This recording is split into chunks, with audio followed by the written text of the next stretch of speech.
So welcome back to stage 4, the last stage on our little journey, guided by Goethe.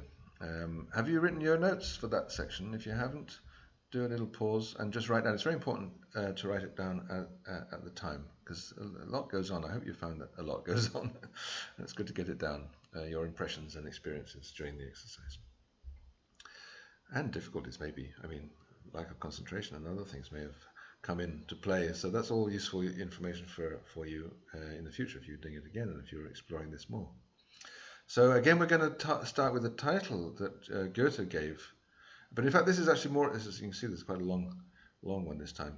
In fact, this is more than just the title of this phase, to be honest. This is actually where this is sort of where we're heading. This is the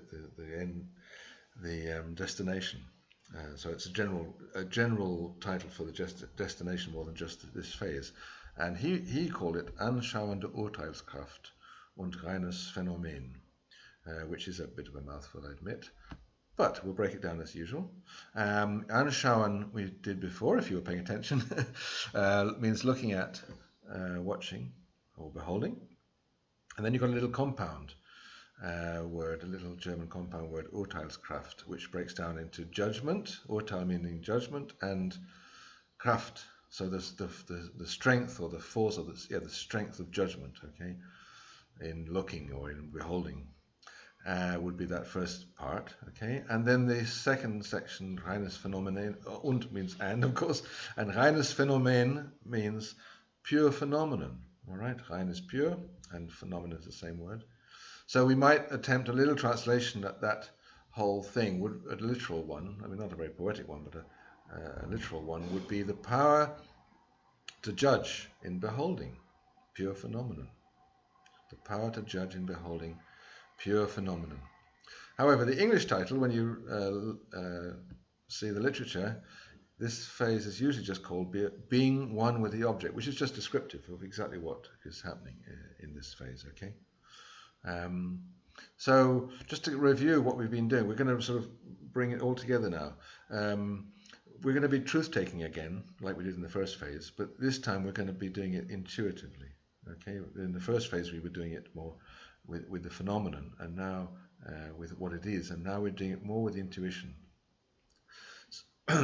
So phase 1 was the truth-taking or perception of the form.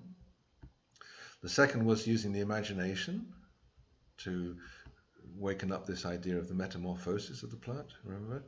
And then we had the one you've just done, which is inspiration, which is to receive something from the plant in a gesture or in intentionality or qualities and so forth. Okay, so that would be the first one. And now we're going to move into the intuition. Okay, that's the main title here, as well. The main concept here is the intuition. Okay. And through that, what we're looking for is to go deeper into something really quite archetypal, or what might be called the Urphänomenon, the original phenomenon of something very, very, very essential, the essence. But it's hard. It's not very easy to describe what you should be doing with this next phase. I want to give you instructions, okay? But the idea is to continue really with what's been going on in the last one. This may already have been, probably was already starting to happen, but what happens is that ultimately it's possible for you if you're bringing all the first three phases, and you just bring them in together into one big experience with the plant, you're combining them, shall we say, you're going towards a deeper knowledge of this Urphänomenon or archetype. And ultimately, what's possible is that you'll feel that the consciousness can change place. There can be a sort of exchange, this duality that I talked about, where you're having a very clear dual consciousness with the plant. As if you're, maybe, and I'm not expressing myself very well because it's very hard to describe, but I think you'll know what I'm talking about, because I think probably in stage 3 this is already starting to happen. You start to feel that there's something more going on than just what you're doing, okay? Because you've been having this three stages of this experience, now the fourth one. So it's really just in a continuation of that, really embracing that. Perhaps you'll start to feel that you're observing the plant as much within yourself as within the plant, as the external plant, if you see what I mean. Okay, so so go back now to your plant and try to synthesize all that you've experienced, and just be aware and maybe celebrate even all this knowledge that you've ended up creating. You've created. All right. So those are my little summary of this stage. Intuitive truth-taking. You synthesize the first 3 stages. Enjoy your deeper, fuller archetypal knowledge and the object of study,